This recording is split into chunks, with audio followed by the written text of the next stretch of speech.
ఇప్పుడు కేవలం 7,999K up to 10 kgs వరకు బరువు తగ్గి అధిక బరువు నుంచి వచ్చే ప్రధాన సమస్యలను దూరం చేసుకోండి. అక్కినేని వారసుడు అఖిల్ ఏం చేస్తున్నాడు?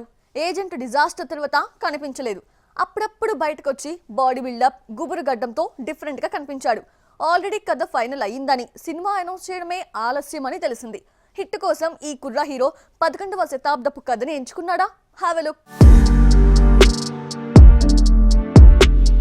అఖిల్ కెరీర్ లో డిజాస్టర్స్ ఎక్కువ. 5 సినిమాలు చేస్తే మోస్ట్ ఎలిజిబుల్ బ్యాచులర్ ఒకటే యావరేజ్ గా నిలిచింది. ఏజెంట్ అయితే 30 కోట్లకు పైగా నష్టం తీసుకొచ్చింది. ఈసారి కొడితే సక్సెస్ కొట్టాలన్న కసితో కథను ఎంచుకున్నాడు అఖిల్.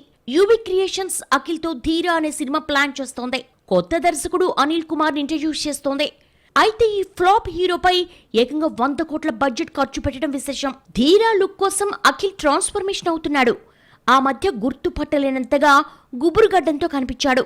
11వ శతాబ్దానికి చెందిన ఓ ట్రైబల్ వీరుడి కథతో సినిమా ఉంటుందట. క్యారెక్టర్ కోసం యుద్ధ విద్యలు నేర్చుకుంటూనే లుక్ పై శ్రద్ధ పెట్టాడు. సినిమాకు సంబంధించిన అఫీషియల్ అనౌన్స్మెంట్ రావాల్సిందే. అఖిల్ కెరీర్ లోని భారీ బడ్జెట్ 100 కోట్లతో ధీరా రూపొందుతోంది. బ్రేక్ ఈవెన్ మాత్రమైన మోస్ట్ ఎలిజిబుల్ బ్యాచులర్ 25 కోట్లు కూడా తీసుకురాలేదు. అలాంటిది అఖిల్ పై 100 కోట్లు పెట్టడం రిస్క్ అయినా కొత్తదనం విజువల్ వండర్ లేకపోతే యంగ్ హీరోల్నే కాదు ఎవ్వరినీ చూడడం లేదు.